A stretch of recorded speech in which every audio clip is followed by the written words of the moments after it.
vai ter escassez no mundo inteiro. Então Deus já está dando bastante tempo para nós se preparar, para nós guardar um pouco de alimento. Todos os caminhoneiros, eu tenho alguns caminhoneiros que eu consolido, eu oro por alguns caminhoneiros, eles estavam dizendo para mim, pastora, o pessoal quer parar mesmo.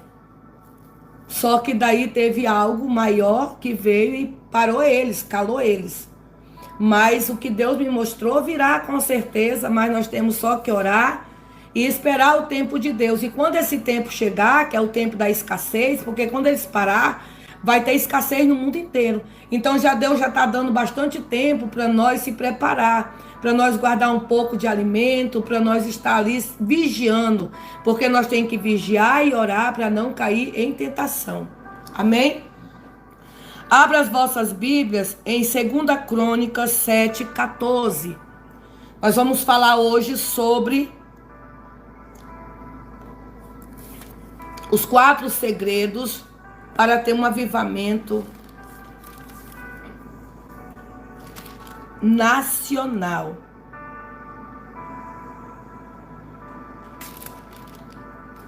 Escute. O fogo e a glória de Deus são os sinais da sua aprovação. Louvado seja Deus. No livro de 2 Crônicas 7:14, diz assim: se o meu povo, que se chama pelo meu nome, se humilhar e orar, e buscar a minha face, e se converter dos seus maus caminhos, então eu ouvirei dos céus, perdoarei os seus pecados e sararei a sua terra. Agora estarão abertos os meus olhos e atentos os meus ouvidos à oração deste lugar, porque agora escolhi e santifiquei esta casa, para que o meu nome esteja nela perpetuamente. E nela estarão fixos os meus olhos e o meu coração todos os dias. Quanto a ti, se andares diante de mim, como andou Davi teu pai, fizeres conforme tudo que te ordenei, e guardareis os meus estatutos e os meus juízos. Também confirmarei o trono de teu reino, conforme o concerto que fiz com Davi teu pai, dizendo: não te faltará varão que domine em Israel. Porém, se vós desviardes e deixardes os meus estatutos e os meus mandamentos, os que vos proposto e fordes serviste outros deuses, e vos prostardes diante deles, então eu arrancarei da tua terra tudo o que dei, e lançarei da minha presença esta casa que consagrei no meu nome, e farei com que seja provérbios e mote ele todas as gentes. E desta casa que for tão exaltada, qualquer que passar por ela se espantará e dirá: porque fez o Senhor assim com esta terra e com esta casa. E dirão: porquanto deixarão o Senhor Deus de seus pais, que o tirou da terra do Egito, e se deram outros deuses e se prostraram a eles, e serviram, por isso ele trouxe sobre ele todo o mal. Louvado seja o nome do Senhor. Sempre eu estou pregando aqui, falando sobre 2 Crônicas 7:14. Porque existe um povo que diz que serve a Cristo, um povo que diz que anda com Jesus, né? Que anda com Jesus, mas não obedece os mandamentos, não guarda, né, os estatutos do Senhor, aquilo que Ele deixou para nós, né? Amarás o Senhor teu Deus sobre todas as coisas. Então está dizendo nos mandamentos, estatuto do Senhor, que nós temos que priorizar o nosso Deus. Deus tem que ser a nossa prioridade. Não é os nossos filhos, não é casamento, não é parentela, é Deus. Porque se não fosse Deus, nós não estávamos de pé. Se não fosse Deus, nós não teríamos um cantinho para morar. Se não fosse Deus, nós não teríamos uma família. Então, tudo que nós temos foi Deus quem nos deu. Só que muitos hoje dizem: eu sou crente, Jesus me escolheu e está tudo certo. Não. Jesus está dizendo: se o meu povo, se o povo dele, que chama por Ele, que clama por Ele, que acredita nele, que confia nele, Ele está falando. Se humilhar. Tem pessoas que ficam, ore por mim, faça uma campanha por mim, peça para Deus por mim. É muito fácil as pessoas querer bênção e não querer o dono das bênçãos. Muitas vezes você fica, ai, ore por mim, você não tem atitude de dobrar os seus joelhos e orar. Você não tem atitude, isso aqui eu estou falando para homens e mulheres, que eu estou falando com todo o amor do meu coração, mas que hoje o Pai disse, eu vou exortar o meu povo. Hoje o Senhor disse, filha, eu preciso exortar o meu povo para eles entender que não é do jeito deles, é do meu jeito. Ele está dizendo, se o povo que chama por ele se humilhar, orar e buscar a minha face, só que tem um povo que não quer se humilhar, não quer orar, não quer pagar preço, não querem buscar a face de Jesus, mas querem que os outros façam por ele. Isso chama pessoas acomodadas, chama pessoas que ficam ali sugando profeta. Deus quer que você se humilhe. Custa algo. Querem vida fáceis. Custa dobrar o joelho e clamar. O Senhor quer que você dobre o seu joelho e diga, Pai, a minha vida pertence a Ti. Está nas Tuas mãos a minha casa, o meu casamento, o meu ministério, os meus inimigos que se levantam contra mim, que tramam contra mim, está nas Tuas mãos. É muito fácil eu chegar para alguém e dizer, irmã, ore por mim, meu casamento está destruído. Irmã, tem como a senhora fazer uma campanha por mim, pelos meus filhos? Deus está dizendo, e tu serve para quê? Para que tu serve dentro da tua casa? Para ser acomodado? Uma mãe, quando ela dobra o joelho, os filhos permanecem de pé. Porque a oração de uma mãe tem um poder extraordinário.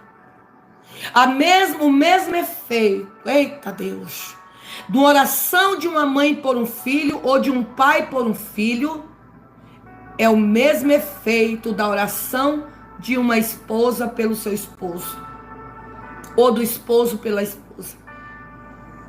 Porque Deus deu autoridade. Ei, não dá mais tempo de você ficar só deitado.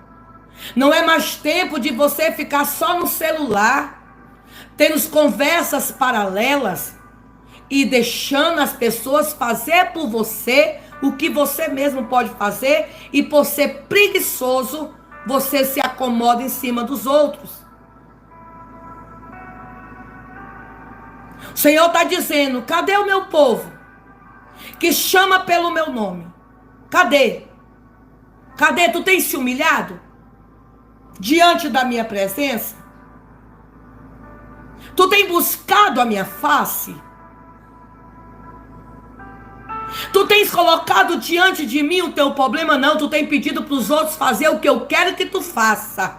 Sabe por que não chegou o teu milagre ainda? Você tem sofrido anos e anos, porque você espera que os outros façam por você o que Deus quer que você mesmo faça. Deus está dizendo, eu tenho te esperado todos os dias. Eu tenho perguntado o que tu queres que eu te faça. O que eu preciso fazer para te ajudar, e tu quer que os outros peçam para mim fazer por ti? Chega do acomodismo. Chega de massagem no ego. Se a porta está fechada, Deus está dizendo, clama a mim que eu abro ela. Pastora, bispo, apóstolo, ore por aquela porta. Nós podemos te cobrir em oração, mas Deus quer que você se humilhe diante da face dele. Cadê os crentes que diz que chama por ele e não busca a face? Cadê?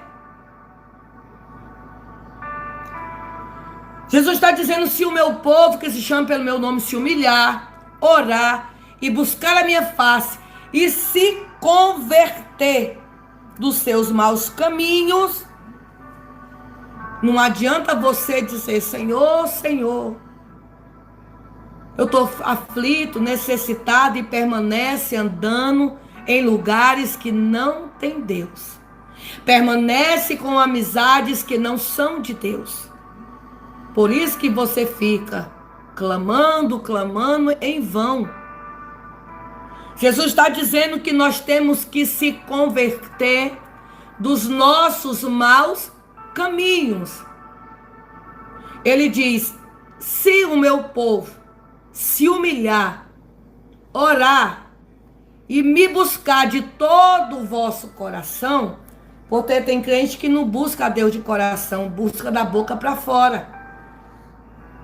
Ele está dizendo: eu ouvirei dos céus, eu perdoarei os seus pecados e sararei a sua terra. Nesta palavra, Deus está falando aqui: eu quero perdoar o pecado dos meus filhos. Eu quero dar uma terra frutífera para você plantar. Ei, você está vivendo em terra seca. Terra que não é úmida. Terra que não frutifica. Terra que não gera.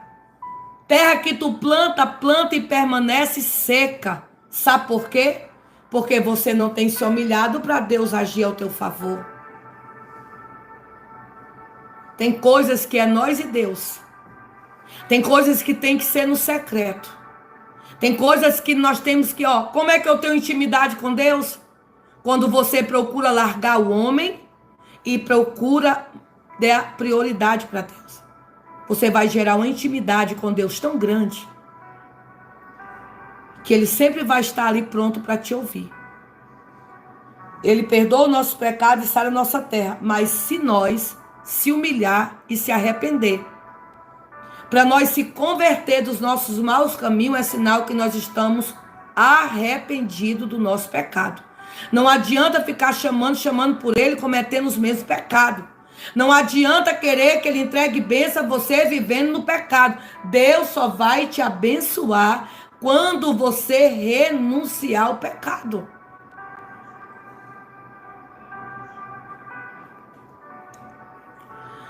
Jesus está falando essa palavra. Aquela casa que guardar os meus estatutos, os meus mandamentos, eu vou escolher aquela casa e vou santificar para mim. E os meus ouvidos estarão atentos para aquela casa. E os meus olhos estarão o quê? Abertos para a oração que for feita naquela casa. Ou qualquer lugar que você orar, Deus vai santificar para ele. E a tua oração será ouvida no trono de Deus. Mas se aquela casa que Deus santificou para ele estar, para você orar, para você fazer coisas boas voltadas para Deus, vier algum escândalo, ele retira a presença dele daquela casa e ele lança maldição sobre ela. E pessoas que tinham sua casa como uma casa de oração, pessoas que tinham tua casa como uma casa de Deus, elas vão passar na frente da tua casa e vão dizer: aquela casa tinha Deus e hoje o diabo é que habita nela. Aquela casa é casa de contenda. Aquela casa é casa, não chega lá não. Não chega perto daquele povo que tu vai ser amaldiçoado. Não chega perto daquela casa que Deus lançou maldição sobre ela. Vai ficar na boca dos outros a tua casa. Ele está dizendo: eu tiro a minha presença da tua casa e tiro todas as bênçãos que eu lancei sobre ti. E aí ele vai fazer o quê? Uma casa sem a presença de Deus não é casa. E ele tira todas as bênçãos que ele colocou sobre este lugar. Mas o Senhor está falando, se tu andares diante da presença dEle e agradar o coração dEle, a tua casa será uma casa abençoada. Aonde você plantar, você vai colher. Você vai dormir feliz e acordar feliz. Você vai ter paz. Porque um lar que tem Jesus Cristo, ele é um lar que tem paz. Pastor, o meu marido, ele discute. O meu marido, ele vive endemoniado. Não bata a boca, se cale. Porque a sua casa tem que ser casa de oração. Mas o meu marido, os meus filhos é assim, não importa. O importante é que tu é a coluna da tua casa. Enquanto for a coluna da tua casa, pastora, mas eu sou humilhada, te cala. Pastora, eu tô me... te cala. Você tem um Deus que te justifica e entrega milagre.